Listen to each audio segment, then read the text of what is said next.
balito. King may kamot. Bago 2026 na. Pakyat mo. Uy, tabang. Balik na ko kaya hindi mga balito. Ano mo na di? Ako ngunit eh. Ano na ikaw basa? Kami. Ako rin ngunit. Dira, early Ikaw flashlight. basa na kini. Okay. Doon aron dili mo slide itungtong. Anang aron dili mo slide. Ngunit na may propong. Kaya propong. Love. Maabot pa. May gabi sa tanan. No? Dalaygon kayong Ginoo nga kita nagakapigom karon ning gabi, no? Bisan asa ta mo adto simba ta pagimay sa Ginoo. Kira gyapon diri, no? So matag Miyerkules natay simba pero dinhi lang nato magtigom ta din sa ilang sister o brother Caetano o sister Wilma. Okay. Ang Ginoo nagsaad siya nga mobalik, no? Kaysa dinhi pa siya sa kalibutan, aha man siya una na pagkatawo niya, no? Gadupa sa cross, natawo ni Mary. So mao ni ang una niya pag naog dinhi sa kalibutan, pagtubo sa atong masala. O sa ikaduha nga pag-ani ni Kristo mobalik day ang Ginoo, no? Mobalik ang Ginoo o kuhaon ta niya. Juan 14 verse 1 o 3. Dili ka mo magol, sali ka mo kanako sa balay sa akong amahan anaay daghang mga lawak. O magadto ako aron sa pag-andam nini. O mahiadto na ako makandam na ulo na alang kaninyo. Kuhaon to kamo kay kun dili pa kay tinuod, dili kunta kamo sultihan nini. O makandam na ako ulo na alang kaninyo. O kuyog na ta sa Ginoo sa tanang panahon sa tong kinabuhi kauban sa Ginoo. Amen. No? Nga kuhaon nita sa Ginoo, nag-promise ang Ginoo, no? Pero unsa di ay daghang mga mini nga propeta magpakaron ingnon nga sila ang Ginoo, no? Daghan kadungog na ba mo? Mga kaigsunan? Kinsa may nagpakaron ingnon nga Dios? Yan yung nadunggan. Na preso na gani ron. Sige boloy nadato na kayo. Perti nang datoa kay daghan kayo ihang mga nadala. Nag-ingon diri sa Matthew 24, ayaw kamo pagtuo na mga tawhan na ka mga mini nga mga propeta nga mag-una-una. So unsa di ang Ginoo mo balik, no? Wa pa ni balik ang Ginoo pan ang Ginoo mo balik sama sa kilat. Kita mo kilat, mo kilab, makita sa tanang mga mata. Makita sa tanang mata dili kay dito rang lugar ahan na sinagpuyo. Kun dili tibuok kalibutan makita sa tanang mga mata sa mga tao, no? Basta Matthew 24:20 city. Ingon ang Ginoo ayaw kadto, no? Kung magpatuto nga naay Dios nga karon ingnon nga Mesiyas siya. Apan unsa daay ang Ginoo? Kung mubalik ang Ginoo unsa man? 1 Tesalonica 4:16, no? Kadtong kauban sa manulunda ang Ginoo muna o kuhaon ta niya, no? Kadtong nangalagad nga patay na, no? Buhion sa Ginoo. Kauban sa mga patay o kauban sa buhi nga mabilin, may tagbuhi pa ta, no? Mabilin, di ta mamatay. Unya uban sa budyong sa trompeta, unang budyong mga manaog ang panganod o sakgawon kita nga nangalagad sa Ginoo dito sa langit, no? Walay dalan ang langit, pero kung nangalagad ta karon nga buhi pa, kwaon ta sa Ginoo, no? Pasakyon dito sa mga panganod. Okay. So karon, unsa ang mga ilhanan? Gabi nakakita tag bulan nga nahimong murag dugo, no? Makita di ay ang ilhanan, no? Di pinaagi sa mga bituon, bulan o adlaw, no? Ang adlaw pod mangitngit. Itabo na, wala. Itabo na. O gabi murag first time pa tong kita sa bulan nga murag kulor dugo. Ilhanan na sa daghang patay nga mga tawo, di ba? Gubat karon sa laing nasod. Duguon kayo nga panghitabo karong tuiga. Daghang nangamatay. Panahon po sa mga kalamidad, mga lunok, daghang nangamatay. Panahon po sa bagyo, mga balay, gitumpagan o mga nag-ulan o ice, nitabo na silang nasod. No? O ang dagat ay mundugo, nanapay nakita na to. So tanan nga pangnagna sa pinaday 16, tanan ay tabo na. Unsa day atong gipabot ang pagbalik na lang sa Ginoo nga kuhaon ta niya, no? Mao na lang atong pabuton mga kaigsunan. So, maingon diri sa Lucas 21:28-30 ihangad ang inyong mga ulod. Duol na ang kaluwasan. No, kanunay tang ganunay tang gahanga dili tagangad perme. Maglakaw mga kaigsunan. Kun dili ato una bay sentro ngadto sa Ginoo, mobalik ra day ka Ginoo, no? Mao na atong kalipay nga gipaabot kay labihan ka kapoy ning kalibutan na. Kapoy kay magtrabaho, no? Ngitag bugas, pagkaon, matag adlaw, kapoy na kayo. Unya magsakit pag yun ta, kapoy na kay puy aning kalibutan na. Atong handom malangit nga wala nay kasakit, di ba? Mo na mga kaigsunan. So, mo na dili magpatuyang.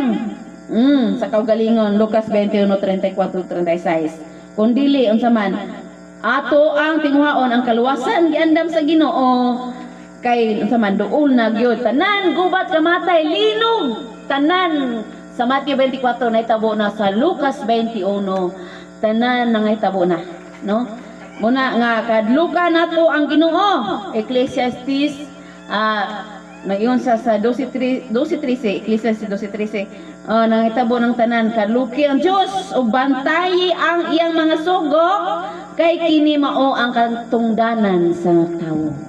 Sumaw na unsa di ay ang giandam sa Ginoo nga puloy-anan alang sa magmatinumanon bulawan mga kaigsunan. Wala na kasakit, doon sa bulawan, 12 ka klase. Mo ni ang ato ang mabasa sa Pinadayag 21, mga kaigsunan o 2020. So unsa di ay? Sa Hebrew 10:11 karon bitaw ang saulog sa marong adlaw. Mars di ba April mal adlaw, no? Isaulog nila ang sige balik-balik review no nga namatay ang Ginoo. Pero nagyon sa Hebrew 10:11 adlaw-adlaw matag nagyon ba diri matag pari nga mga audio nagbuhat sa reliyosong tulumanon o nagsubli-subli. Paghalad sa samang sakripisyo apan kining mga mga hala dili gayon makawagtang sa mga sala. Sa verse 26-27 kay wala na sakripisyo alang sa mga sala. Sala ko tuyuan gayud nato ang pagpakasala. Human kita may balo sa kamatuoran. Sumao ni wala na magsakripisyo ang Ginoo, di na magbitay sa cross. Kanang subli-subli unsa man dili na mao tumong sa Ginoo nga daghan kayong tuig no kada tuig magbitay sa cross ang Ginoo to na sa tuo samahan og sublion pa nato pagpakasala wa na magdupa ang Ginoo dili na siya mo dupa sa cross aron magpakamatay pag-usap kun dili unsa man ang giandam sa Ginoo verse 27 ang naibilin hinoon mao na lang ang kahadlok sa umalabot nga paghukom o sa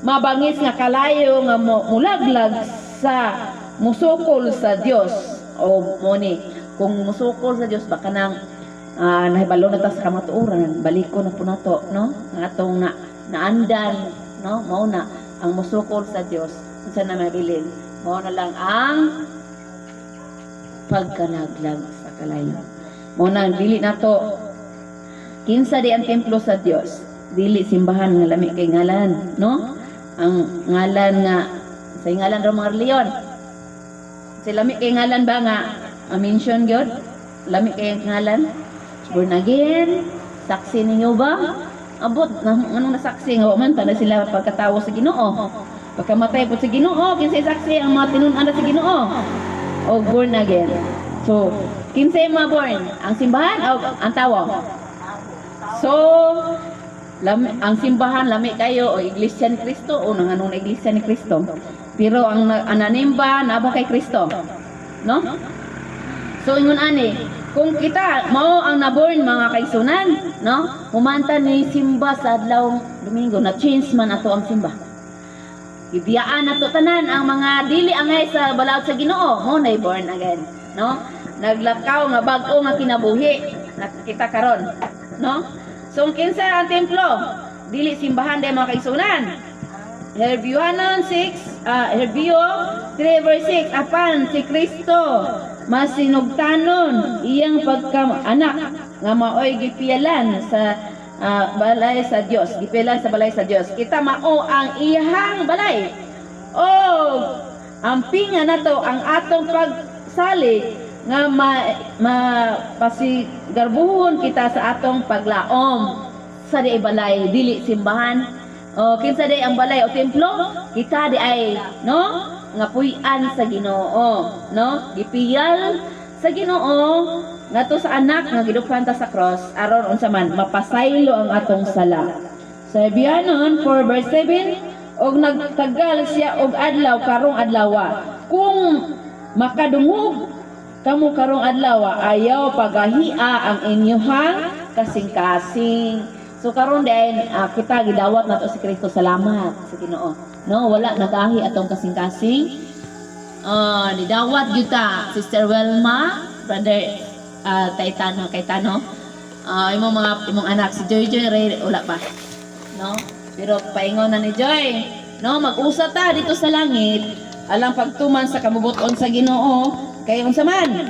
Katude ang wala magtuman, wala makaila sa Ginoo. No? Unuhuan 1:3 verse 6, kung tumano nato ang mga sugo sa Dios, siguro nato nga kita nakaila kaniya. Kung may moingon nakaila ako sa Dios, apan wala magtuman sa iyang sugo, baka kun kining tawhana ug wala kaniya ang kamatuoran. Moingon ako iglesia gyud ko sa Ginoo. No, iglesia kong Kristo. Saksi gyud ko sa Niuba. O born again jud ko.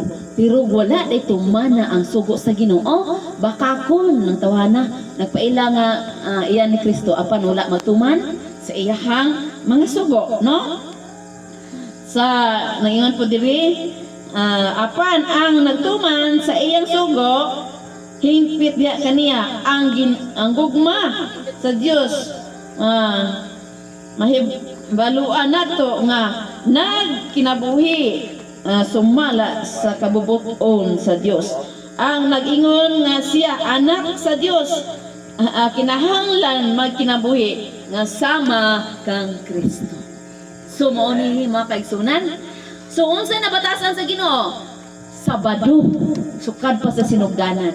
So kung mong ingon tag anak ka ni Kristo, sunda ang adlaw nga nabatasan sa Ginoo. Mo dinhi anak sa Ginoo. Pero musukahay kag simbag lahing adlaw, unsa man bakakon kanang tawhana o wala kaniya ang kamatuoran. So mao na nga magkinabuhi kita nga sama kang Kristo. O ang Dios magpanalangin kanato ning kagabi. Amen.